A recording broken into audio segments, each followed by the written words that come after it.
தவறான வார்த்தை அந்த அவையில பேசினாலே இந்த அவையில இருந்து நீக்கிறீங்க. லைவ்ல போயிருதேன்னு சொல்லி கவலைப்படுறாங்க எதிர்கட்சிக்காரங்க. என்ன லைவ்ல போயிருச்சே, ஏன் நீங்க வந்து பாத்தீங்கன்னா ஆய்வுக்கு உட்படுத்தி நீக்குங்கன்றீங்க. ஒரு வார்த்தையே தவறு. ஏன்னா இந்த நாட்டில் வந்து பாத்தீங்கன்னா மாற்றுத்திறனாளிகள் அழகான பேர் வைக்கிறோம். புரியுதா உங்களுக்கு? நீங்க வந்து பாத்தீங்கன்னா எவ்வளவோ விஷயத்துக்கு நல்ல நல்ல பேரை வைக்கக்கூடிய விஷயம் இருக்கட்டும். யார் வேணா வைக்கட்டுங்க, யார் வேணா வைக்கட்டும், பேர் வைக்கட்டும்.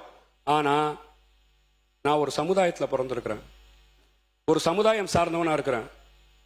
1999 என்னை பார்த்து, என் சமுதாயத்தை பார்த்து இஸ்லாமிய மக்கள் எவ்வளவு பாதிக்கப்பட்டிருப்பாங்க. என் உணர்வை பேசுறேன், என் உணர்வை பேசுறேன். அண்ணன் தமிழ் அன்சாரியும் பேராசிரியர் ஜவஹர்லால் அவர்களும் இது இல்லாத மாதிரி பேசுறாங்க. தமிழ்நாடு முஸ்லீம் லீக் பேரே பதியப்பட்டிருக்கு.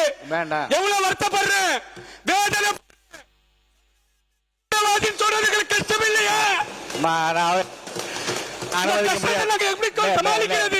மேற்கொண்டு நான் அனுமதிக்க முடியாது.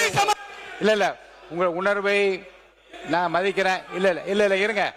இல்ல மீண்டும் மீண்டும் இல்லைங்க, மீண்டும் 1990 நீங்க ஞாபகப்படுத்தி யாரையும் வேதனைப்படுத்த வேண்டாம், யாரையும் குற்றப்படுத்த வேண்டாம், யாரையும் காயப்படுத்த வேண்டாம். நடந்தது நல்லவையாக இருக்கட்டும், இனி நடக்க போது நல்லவையாக இருப்பதற்கு என்ற அந்த கருத்துக்களை மட்டும் மானிய கோரிக்கைகள் பேசுமாறு நான் கேட்டுக்கொள்கிறேன்.